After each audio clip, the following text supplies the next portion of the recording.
Hi, Paul. Hello, Bob. How you doing? Hanging in there, hanging in there. A lot going on in the world here. There is a lot going on in the world. What a coincidence, because I wanted to talk to you about some of it. So first, let me introduce us. I'm Robert Wright, publisher of the Non-Zero newsletter. This is the Non-Zero podcast. You're Paul Triolo, a consultant for starters. You're a partner at the Albright Stonebridge Group, if I've got those in the right order. That's correct. And you also now have a Substack newsletter, which everyone should check out, which is what, AI Stack Decrypted? Is that the name? Yes. That's it. And you specialize in particular about in tech that's related to China.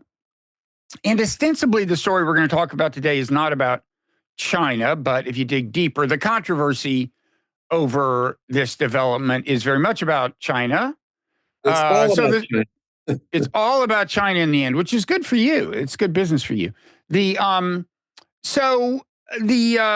week during Trump's tour of the Middle East, it was announced that two countries, Saudi Arabia and the United Arab Emirates, have pretty conceivably momentous agreements with the U.S. involving the building of huge data centers in both countries, for starters, which will involve the most advanced AI chips in the world, made by NVIDIA, which is an American company, which is the reason we have some control over where these things get built.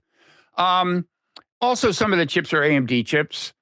And as I said, the controversy over this seems to largely involve China, to the extent that I can tell.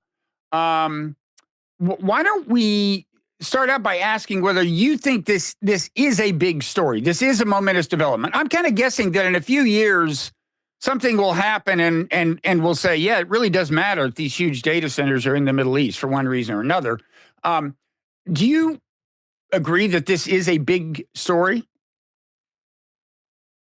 Yes and no. I mean, I think that there are some misconceptions around this issue. For example, the idea that the presence of advanced GPUs in data centers in the Middle East means that Middle East countries will be big players in developing AI rather than, say, deploying AI. So that's that's an important distinction, because the leading companies that are developing models and applications are all in the US, China, and sprinkled around other places like France and maybe Israel, but very, very few other places. So it's not likely, in other words, that the mere presence of data centers, AI data centers, means that countries hosting those data centers have some great capability in AI. So I think that's a misconception. I hear people saying that, like the U.S. is outsourcing or transferring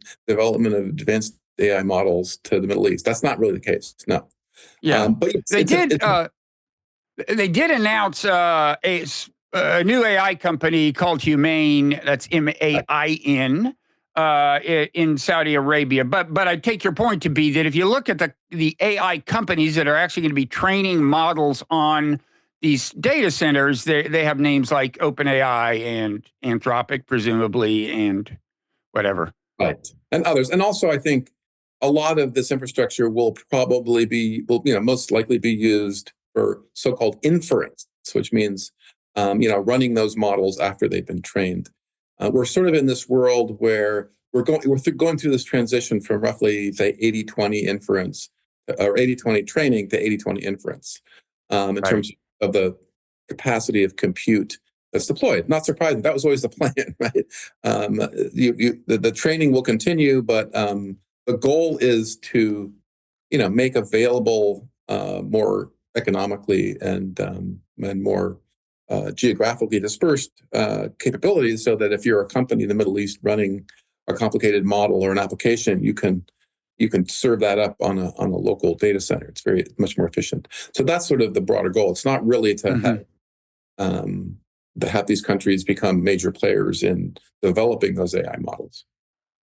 Right. And just to dwell on the point you made for 1 second, the difference between training and inference, it's interesting because as really valued training centers, these have a very short shelf life because in a couple of years, the cutting edge chip will no longer be the chips that are there, but they will still be useful for inference, for actually serving customers who are using the AI. Um, so it sounds like then you agree that to the extent that this is important, maybe its importance is connected to China in one way or another, because you don't seem to think that the countries where these are located matters a ton. Um, we should say, of course, Trump disposed of a Biden policy called diffusion that Biden had announced kind of on his way out the door, which imposed a pretty complicated set of restrictions on which countries could get our chips and I guess some of our chip making equipment. But it divided the world into three tiers. There were a relatively small number, like, I don't know, 10 or 12 that we really trusted. They got a pure green light kind of in terms of, importing our chips. And then there were the bad guys at the other end. Again, a small number, you can guess probably, but yeah, China, North Korea, Iran, Russia, I guess. And then in the middle, and a few others, a few other bad guys, but then a ton of countries that would kind of have to pass certain tests or something if they were going to get more than a certain number of chips. It was kind of complicated. Anyway, Trump threw all that out the window and said, here's the deal. Right now, we're doing these huge deals with Saudi Arabia and UAE. They are huge deals. I mean, these would be the data centers envisioned, I think, are bigger than any existing data centers in the world right now. So they are big deals. It's still theoretical, though, right? Like, well, right. I mean, that's yeah. You have to be careful there. Yeah. Yeah. How solid is this? I mean, right now, there's not much contractually binding stuff yet. Is that the case?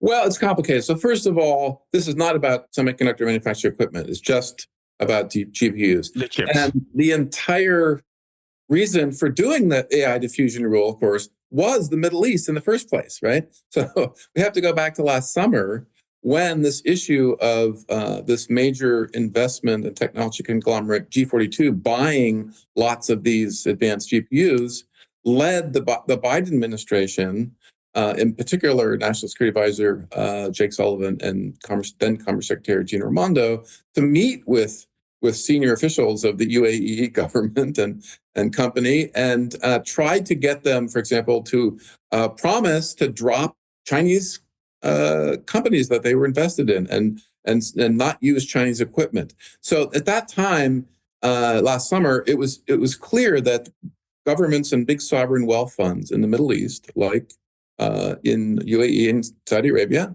of the type that are now investing in some of these data centers, that they were eager to expand their footprint in this key emerging technology, in part to diversify away from oil, but also because they had lots of cheap energy. So they're also both those countries, for example, both the region are pursuing both renewable energy, of course, and then they also, of course, have access to lots of cheaper energy, fossil fuel-based energy. So anyway, so the issue came up last summer, and that led eventually in the fall to this idea that, oh gosh, now we got to figure out a policy for how we allow countries to acquire this advanced capability to do AI training or inference. And so it's a little bit ironic that of course the Trump team did pull back this thing called the AI diffusion framework, which, as you rightly know, established these tiers, which nobody liked.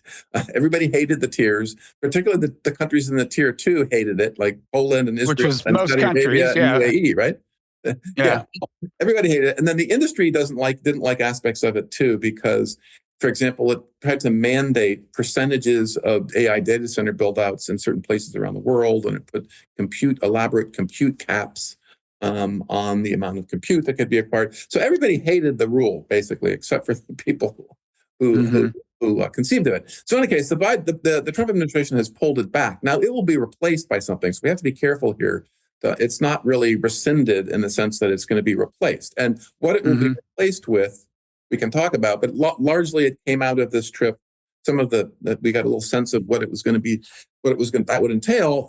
Basically bilateral agreements, and that's where the complication comes in terms of how solid this stuff is, because basically Trump extracted these promises that some of these large sovereign wealth funds will invest in U.S. infrastructure. Right now, that's a big difference from the Biden era, where there wasn't sort of pro quo, or at least an officially stated quid pro quo. But here there's a quid pro quo. You invest big money in our data centers and some of our energy infrastructure to support those data centers, and then we will allow you, in the form of these companies like Humain and also G42 and UAE, to purchase these large numbers of GPUs. But all these deals have to still be approved essentially in Washington. They have to go through some licensing process, right? And then there probably has to be some formal bilateral agreement that spells out things like, okay, you're not going to allow these things to be diverted to China, or you're not going to allow customers in China or Chinese researchers to access these GPUs, right? Because that was sort of part of those requirements in Tier 2, was some kind of agreement that would bind the recipient, if you will, with some responsibility to manage those. Because that's where a lot of the opposition in Congress and other China hawks in the administration came from, which was, hey, these countries don't have export control regimes. They don't, they may not be able to control the technology. They're authoritarian regimes. Maybe they'll switch sides, right? And turn over all this stuff to the Chinese. So in any case, it's a little more complicated at this point than Trump, making these deals. They still are going to have to jump through some hoops going forward before, ground starts breaking on some of these data centers. And there's some other issues we need to talk about too there. Okay. So as for the argument about whether it's a good idea, as I said, it involves China. And if I could just make one contextual observation that might border on an editorial comment. When this generation of AI, this generative AI based on deep learning, kind of hit the world with GPT, I guess 3.5 originally, and got everybody's attention, there was a lot of talk, including by people like Sam Altman, and about the need for international cooperation in regulating AI. And much at that point, when you discussed AI in an international context, it wasn't uncommon for that to be what you were talking about. It seems like now nobody talks about that. And whenever we're talking in America about AI in an international context, what we're talking about is China. That seems to be the driving concern, that there is now this imperative that's fairly widely accepted that we must, in some sense, win the AI race against China. It's cast as being of nearly existential importance. So anyway, this is another example of that, where these chips aren't going, to China, but that is what this is about, right? And tell me, go ahead. Yeah. No, Bob, that's a great sort of step back comment here, and you're exactly right. So the existential risk around AI, ironically, have sort of switched from the humanity to China, right? The existential risk is China. Now, this is complicated, and I wouldn't say that nobody cares about this. I think since we've talked, I was in Paris for the so-called AI Action Summit, and that was previously the. And by the way, the change of that name since the first one, which I think was called the AI Safety Summit or something, and they were held annually. And by round 3, it's called the AI Action Summit, and it was largely AI boosterism. Now, I think you're about to tell me that there was some other stuff going on, and there were conversations, there was safety stuff, but go ahead. There was safety stuff, and I was actually participated in in a meeting where China announced the establishment of its so-called AI Safety Institute. The establishment of the so-called AI Safety Institute network was one of the big things that came out of the initial summit, which was held at Bletchley Park in the UK in November of 2023. And the whole idea there was to focus pretty narrowly on the most advanced models, so-called frontier AI models, and come up with a global framework for regulating them, precisely because of existential risk and other big risks around these models. And so, yes, the French sort of deflected the the emphasis towards innovation and their companies and their ability to help drive AI. But on the sidelines of Paris and some of the meetings that were shuffled a little bit to the sideline by the official organizers, there was a very robust AI safety discussion that continued. And then coming out of that, most importantly, there was a decision to keep the momentum going. And so I don't know if you've seen this, but you may want to talk to somebody about this. But in Singapore in late April, there was a conference, an AI safety conference. Max Tegmark, who's a AI safety and very thoughtful guy. He was in Paris. He's actually going to be on next week. I've taped the podcast with him. We didn't dwell on that, but I mean, it's a great conversation. Max is great, and Max was instrumental in organizing the Singapore meeting, and it was precisely because of this sort of loss of momentum coming out of Paris, right? And so we're in a situation where the bigger backdrop here to all this is that the progress on the technology is moving very rapidly. And so therefore the fear, if you will, of the AI safety community is also doesn't go away, right? I mean, it only gets worse, right? Because as you see the capabilities of these models get better, as OpenAI, Sam Altman, and others at places like Anthropic sort of hint that we're getting close. We're getting close to something called artificial general intelligence. We're getting close to having super programmers, virtual programmers, where you can throw now 1 million software programmers at a problem. So in any case, that's sort of the bigger backup. So in other words, you can replicate the AIs that are the programmers. Yeah. Well, yeah. You can have make copies coders. of them. So for example, coders. Yeah. One of the big applications of these models is really advanced coding. And so in the last year, we've gone from like the 1,000th best coder to in the top 50 coders, right, or below. So as the AI models get better and better at coding, then they can do a lot of and the singularity is near.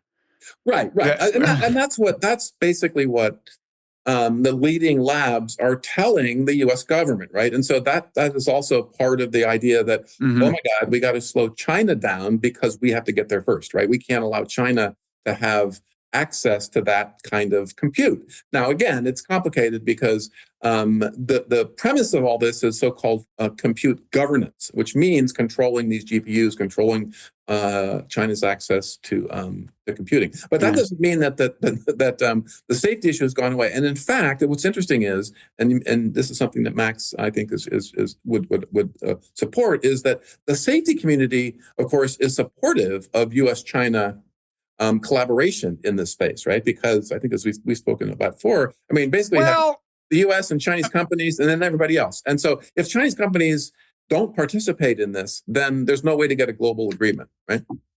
Although I will say, I'm trying to figure out the landscape of the AI safety community. It seems like most people who would say they're in that community favor the chip restrictions on China. I see a lot of that. And then some don't. Most people. I'm not sure I would say most. Well, that's a separate conversation. I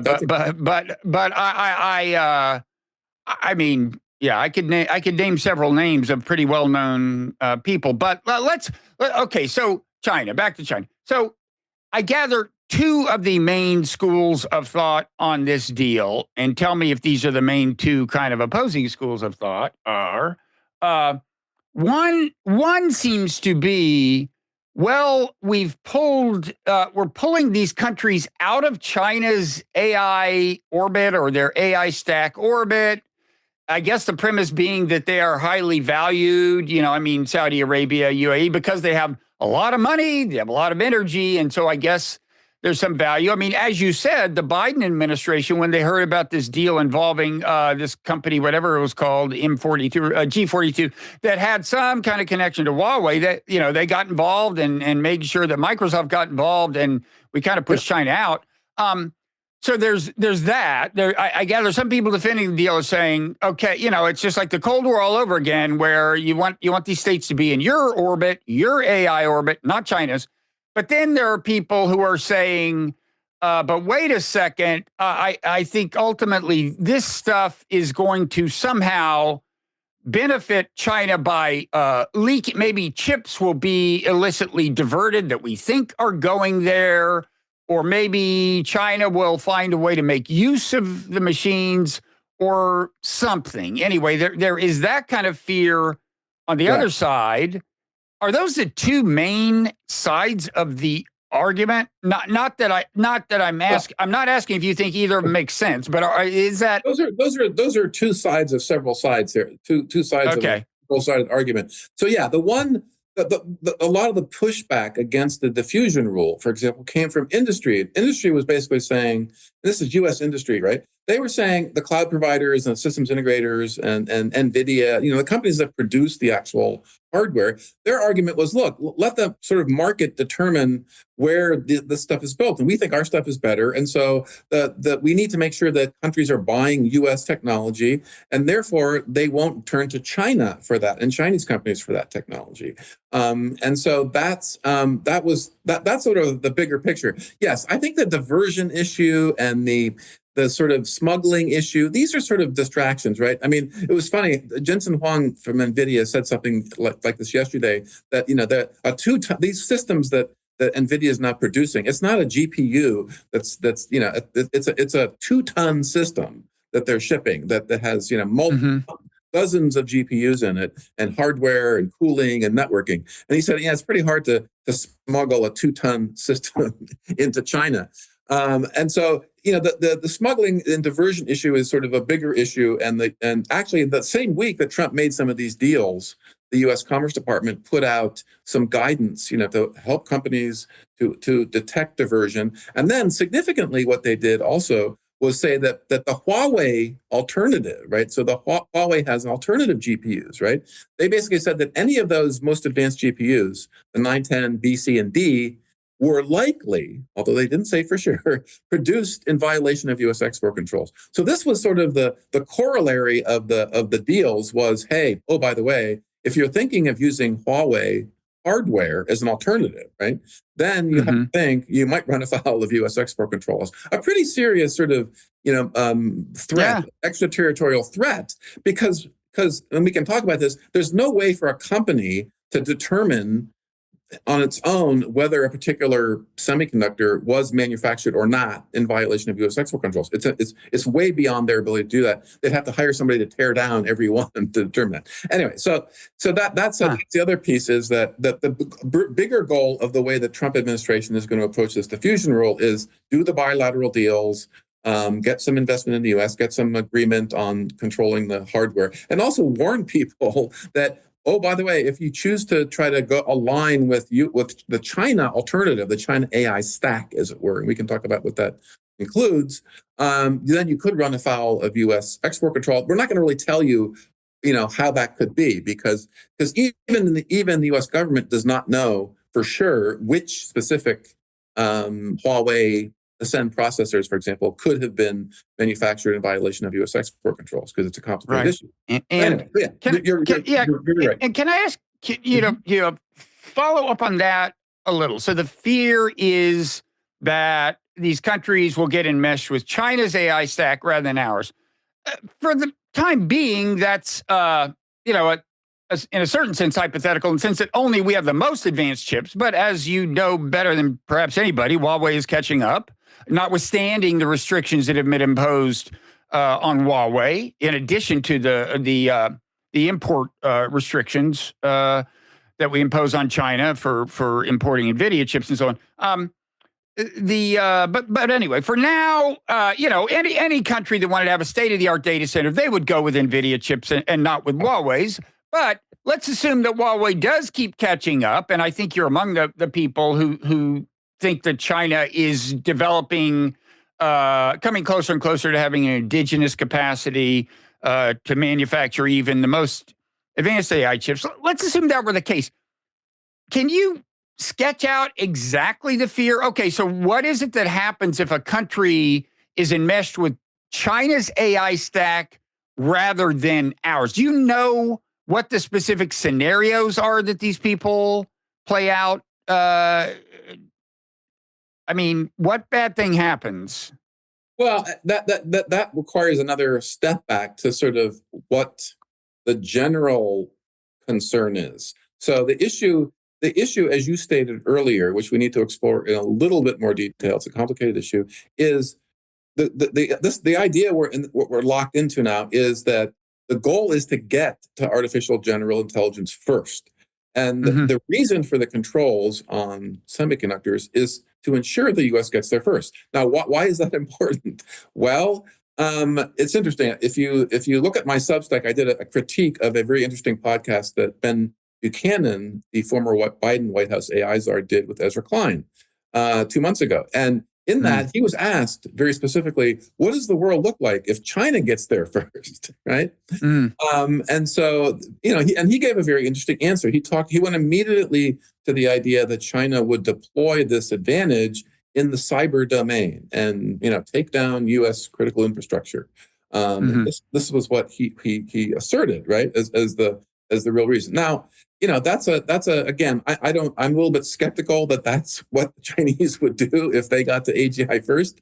It's not really, it doesn't seem in keeping with the Chinese playbook, but I think it's probably sort of a mirror imaging. If the U.S. gets to AGI first, what does the U.S. do with this, right? Now, this is a very complicated and sort of unexamined issue, which is driving a lot of this.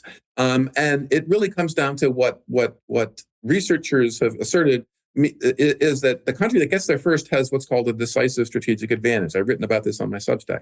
So that decisive strategic advantage means that that country and the company or companies, probably one company at that point that gets there first, can leverage that to make advanced weapon systems, advanced cyber capabilities.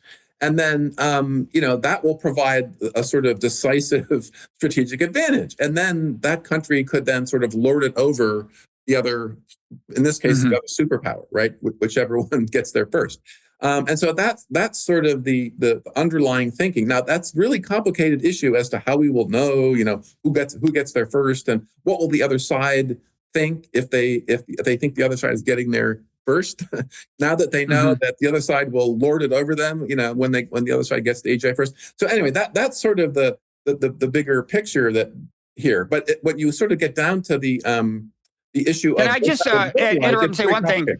Can I do. I mean, I get the basic idea that whoever gets to AGI or superintelligence, whatever, wins if you assume a highly adversarial relationship, which one wouldn't have to assume if one had a different foreign policy. But what I was actually asking about was this kind of smaller question of why it matters whether there are Huawei chips in Saudi Arabia. And I guess what you'd say is, for one thing, well, if a rich company like Saudi Arabia is buying a ton of Huawei chips, that stimulates the growth of Huawei, gives them more capital or something. Of course, one could equally well say, no, suck the Huawei chips out of China. That's where we're worried about doing the most harm, right? I don't know. Anyway, I guess what wasn't clear to me was this whole business of whose AI stack they're in. I understand the argument about who gets to AGI first.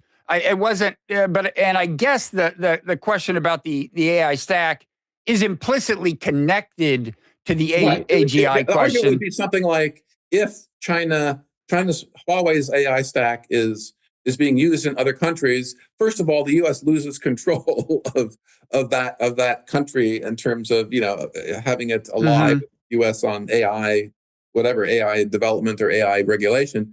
And then second, that would generate more revenue for Huawei to do more, to design more and better AI chips. And that was sort of the argument with 5G, right? The 5G argument, again, sort of similar, right? The U.S. didn't want countries to deploy 5G. A lot of that was with Huawei equipment. Right. The goal, the argument there was they could exploit the equipment for espionage purposes. Although that nobody talks about that anymore. But part of the argument in arguing against using Huawei equipment in Europe was to sort of undercut Huawei's business model, and a lot of the export controls, for example, were targeting consumer devices like smartphones, and to undercut their revenue, so they couldn't continue to develop R&D and couldn't continue to flourish. And so some of those arguments would likely be at play here in the case of Huawei other countries aligning with Huawei's AI stack. But it's a good question. It's not really very well. A lot of the fears here, if you will, are not really that well spelled out. Nobody talks about 5G now, even though Germany's network still has tons of Huawei equipment in it. Nobody, the fears have now switched from 5G to AI, and largely, right? And it's, I don't know. I'm not sure how consistent the different thinking is in different kind of domains of the same basic question. So, like with Huawei, we said, we don't want you in our kind of smartphone software stack, you might say. We kicked them off the Android platform. And now they've got their own operating system. They're actually doing very well as a smartphone company. And that platform will no doubt be appealing to some other people in other countries who might have otherwise been on the Android platform. Anyway, Absolutely. this is just an asterisk. It's just rarely clear to me what the logic is with these things, because, and one reason is there's such a consensus on the China issue broadly that you don't hear people's arguments challenged very often. They're not forced to get back to first principles, and so that's why they change. The principles change over time. Yeah. Right?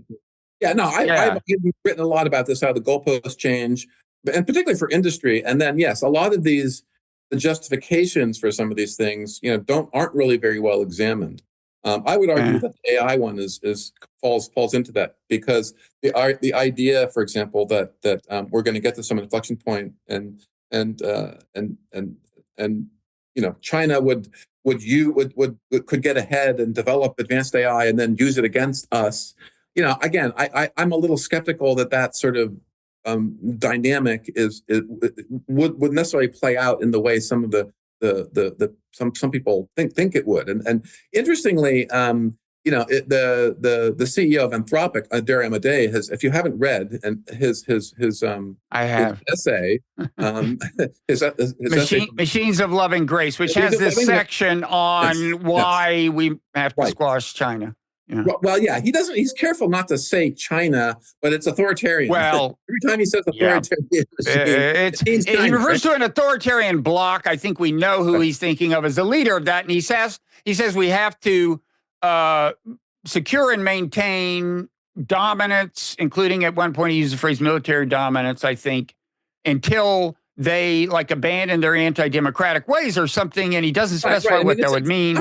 For me, I just reread it today, and his basic argument is we need to dominate so we can show China that we're dominant, and then they will change. They will change their system, change the regime.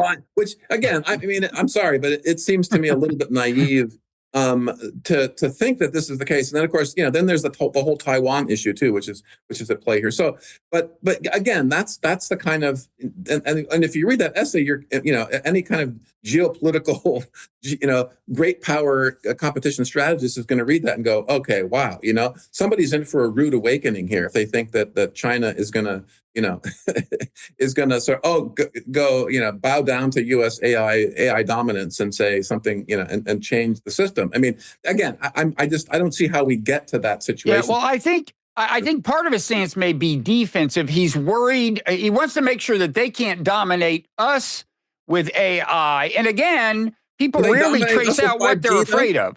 Are they dominating us with 5G? Right? I mean, well, again, this would be different. AI is going to be a more important technology than 5G, I'd say. Anyway, just sketching out their fear, I think. Right. I mean, one of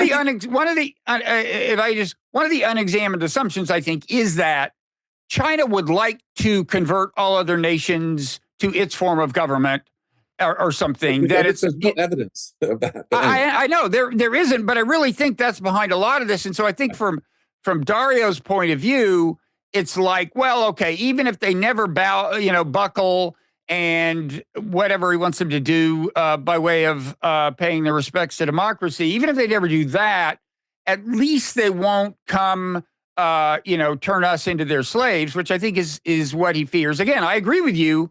There's no evidence that that's their goal, but I think that's... and there's no evidence that a Chinese government that realized that one of its companies had some advantage in the AI space would sort of immediately use that to sort of, try to blackmail the U.S. to become communist. I mean, that's essentially what the U.S. side is asserting here, right? I mean, so anyway, I'm just skeptical that we've thought through what it means to get to that everybody knows that we're at the state where one side is very dominant, and then what the political leadership of either country would do knowing they have this capability. Because most people talk about that as being temporary too. It would be so many months, then the Chinese would catch up. And so the debate around that, though, there isn't a whole lot of debate around that. It's sort of in certain circles within the US government and think tanks, that's just sort of accepted as, yes, we have to stop China because if they get there first, their version of AI, whatever, or their decision to use AI will be bad. And therefore, we can't take that chance. So that's sort of what's driving a lot of this. But again, I really think, and I agree with your view here that if I'm characterizing your view correctly, is there's a lot of there's sort of a lot of unknowns there, and a lot of what I would call sort of almost cavalier treatment of how serious governments and serious political leadership would deal with a situation like this, right? I mean, this is not trivial. Yeah. Now, there's a very good, if you haven't seen it, also this website called AI 2027, which is a very long and interesting read, but it plays out this scenario up to 2027, where essentially you get down to two companies, one on each side, supported by their governments, that are pursuing, that and trying to get to that to AGI. And again, I think the portrayal there of how the governments might react to that is it's well done. I mean, it's a very good attempt at this, but it really is sort of not necessarily well thought out in terms of, okay, was that really what would happen? So we're sort of in this weird world where we don't really know how AGI will manifest and how we'll know this, but we're making assumptions about how governments, who recognize that we're there, would react, and how they would use that a certain capability, which we don't even, we haven't really defined very carefully. So that's one of my sort of quibbles with, or major concerns with that, because in the meantime, there's all sorts of risks that we're entailing, like we're not going to have collaboration with the U.S. and China, and then I've argued, as you know, in many cases, in many places, that if China believes that the U.S. is nearing this, and they're basing it, the hardware bases in Taiwan, China, I think it's, again, naive to think that China's not going to take action on this, sooner rather than later, force them to act on this. No, this is, you were the first person I found, as you may recall, who had thought about this seriously. The fact that if you take the factories in Taiwan and cut off the flow of advanced AI chips to China, but keep the flow going to the West, that just alters China's incentive structure in terms of whether to invade Taiwan. I'm not saying it would be the only reason to invade, but it's clear how it plays out on the cost-benefit side. And also, if you listen again, let's go back to the Dario Amadei's essay, right? So in there, he says that he thinks his best guess, or his guess, is that the current strategy of denial and export controls and all that is the best strategy to ensure that the West, or democracies, get AI first. But then he's pretty clear there that the goal of that is so that they can basically use that capability to blackmail China into dropping the Communist Party, or becoming a democracy. So again, if you're China and Chinese government, and you see that, here's the CEO of a leading U.S. company saying this, what are you going to think, right? I mean, it's a pretty big deal, and I don't think people really appreciate the risks that you rightly point out, and I pointed out that. I mean, if you're sitting back watching this, how do your calculus on something like Taiwan and its critical role and central role in the global supply chain for AI, you're going to it's going to have an impact, right? You're not going to just blow it off. And Ben Buchanan, in the former White House czar, in that interview with Ezra Klein, seemed to believe that, oh well, China understands what the export controls are about, and they're not going to really. They don't.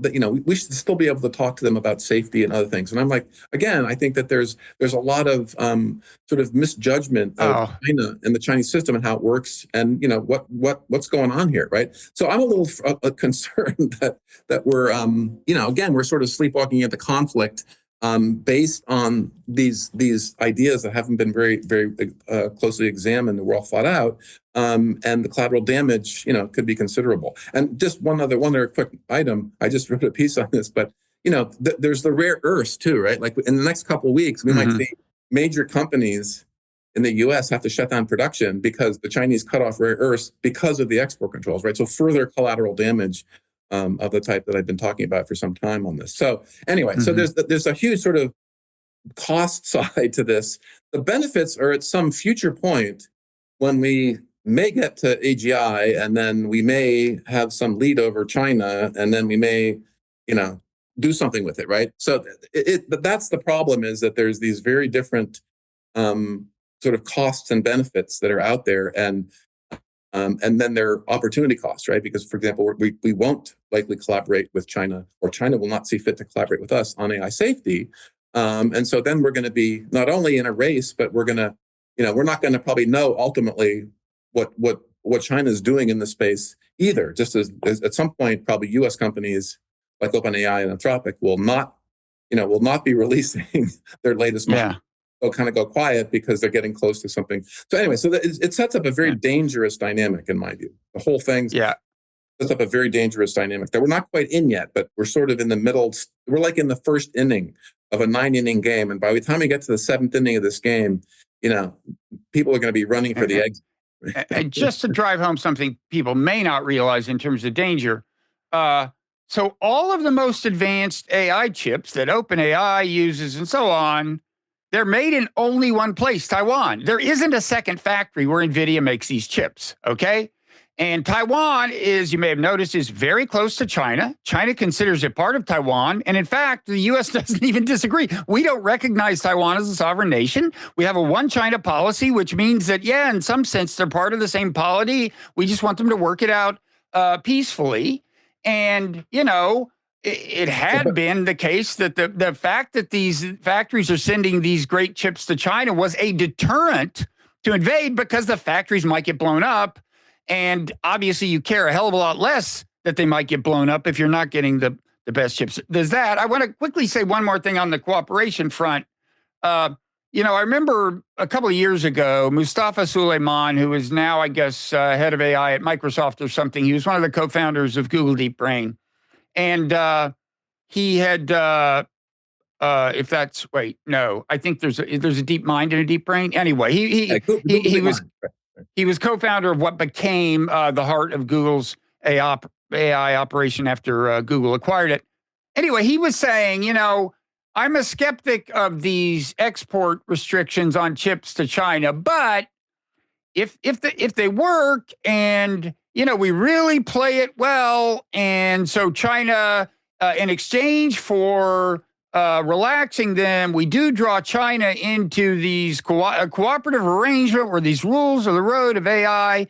If they can really thread that needle, then okay, it would be worth it. Well, I would just say today, nobody even talks about that as a goal, right? It's all about you're restricting the chips so that we will win some struggle for planetary dominance and preserve freedom or something. And that's all. I never hear anybody say that the price for us relaxing those restrictions would be doing what a lot of people think we actually need to do, which is establish these rules of the road and AI, maybe get more transparency into what's going on in China, and do those kinds of things. So that's that editorial. And we did that. Reminder, we did that with other advanced technologies, advanced weapons technologies like nuclear and chemical and biological weapons. The Chinese, we negotiated international agreements, and the Chinese signed on to them, right? And so so somehow AI is different. Again, the arguments around why it is different are tricky and complicated, but it is a different technology, as I think you said earlier. But it's interesting how quickly we've gone from those leaders. Dario Amodei in 2017, I have a clip of him that's linked on one of my Substacks, where in 2017 he was very much in that camp that said that U.S. and China AI arms race would be bad for AI safety, because then you would not get. But now he's 180 degrees the other way, in part because of the how far advanced we are since 2017, but also because of the geopolitical situation and how different it is in now than it was in 2017, when China wasn't, sort of the Washington consensus didn't treat China as an enemy, a political enemy, as it does now. And so, now now these companies also need U.S. government support to build out some of this AI infrastructure. And so those companies, naturally are going to more align with some of those consensus views and views in Washington around this idea of slowing China down to make sure that the U.S. gets the decisive strategic advantage before China does.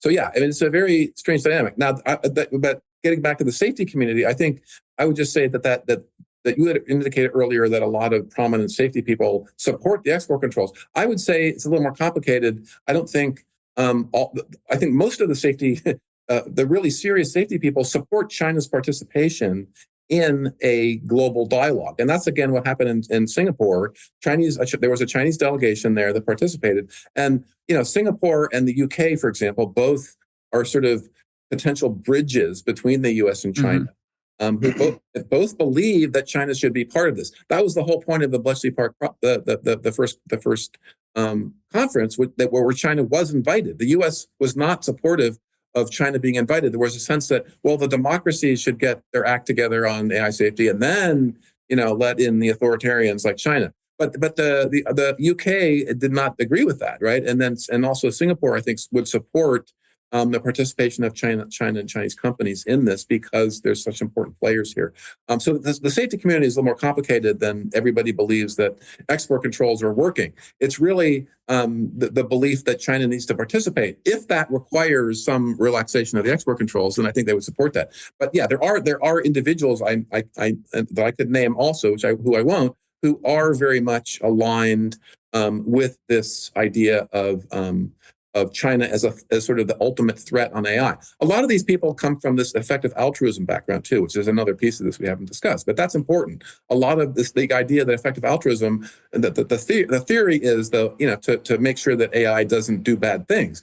A lot of that thinking, though, has switched from sort of malicious actors and existential threats from people misusing AI to China misusing AI, and China being sort of the ultimate bad actor.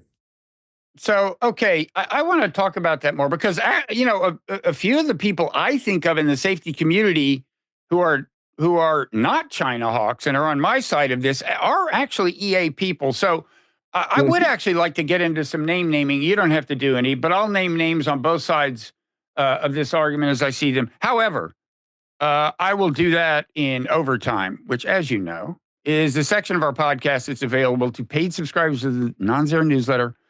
You can click a link in the show notes and become one, or go to the newsletter and become a paid subscriber. Before we go into overtime, I first of all want to mention your newsletter again, AI Stack Decrypted, and give you a chance to say anything you want to say by way of summing up. I mean, especially about this particular deal, because China is so much a part of the conversation about this particular deal that we kind of got off on China like everyone else. And if there's something else you want to say about the Middle East deal, go ahead. Yeah, I think it's interesting that how this sort of came about. One of the big negotiators apparently in this, for example, was David Sacks, who was the White House AI and crypto czar. Interestingly, David Sacks has these sort of he knows the industry very well. He knows the technology, so he's has taken some interesting positions on this. So he's very much supportive of these deals. But on the other hand, he thinks some of the concerns, for example, about diversion are overblown. He also thinks that some of the concern about Huawei is overblown. So in the Saudi deal, for example, the Saudis wanted to put some of these GPUs in a facility that had Huawei equipment. And apparently the U.S. national security types were very upset about this. And David Sacks sort of said, well, why are we worrying about that, right? Because the idea, again, that the Saudis would have to tear out all this Huawei equipment, because Huawei has built a lot of the Saudi telecommunications infrastructure, right? And also both Huawei and Alibaba and Tencent run data centers in Saudi Arabia and the UAE, right? So they're also there, right? So it's not those countries are free of Chinese technology. They're not. So anyway, so David Sacks has sort of run afoul a bit of the national security types who were critical of this, and also Congress, right? Getting back to, this may not be that easy to push all these deals through. There's going to be some congressional sort of kvetching on this, and then others within the administration who, sort of national security China critics who will say, hey, wait a minute, those original fears we had last summer about this haven't really gone away. And if you're going to do this, then we're going to impose lots and lots of hoops that those companies have to jump through. So anyway, so there's a little more friction here before these actual data centers get built. But yeah, I mean, it's a big deal. The Trump administration does appear to sort of want to push this. And then again, the other key element here is this quid pro quo, which is some of those big investment, those sovereign wealth funds are going to have to invest in U.S. infrastructure, because part of the Trump priority is, of course, to build a lot of capability in the U.S. And that was even before this trip, of course, Stargate and all these other things. Stargate, interestingly, announced that they want to build a project in the UAE. So there is a little bit of, sort of back and forth on this, where you invest in my infrastructure and I'll let you have, GPUs and invest in your infrastructure. So it's a big deal. I don't want to play it down in the beginning, but again, the China angle, I think, is the most interesting part of it. Yeah, Stargate is the project announced by Sam Altman at the White House. It involves SoftBank and so on, not to be confused with Starlink. Okay, so thanks everybody who's followed this far. Hope you'll follow us into overtime. That's where we're heading now. I'm going to ask in overtime before we head there. I'm going to follow up on the David Sacks thing, because I know he had a tweet that you were responding to, and he actually mentioned the effective altruism people in it. So I want to pursue that a little. I also want to ask if in some ways having these things in a region as volatile as the Middle East is a great idea. But anyway, we'll get to that. Thanks everybody who stuck with us this far. We are heading into overtime.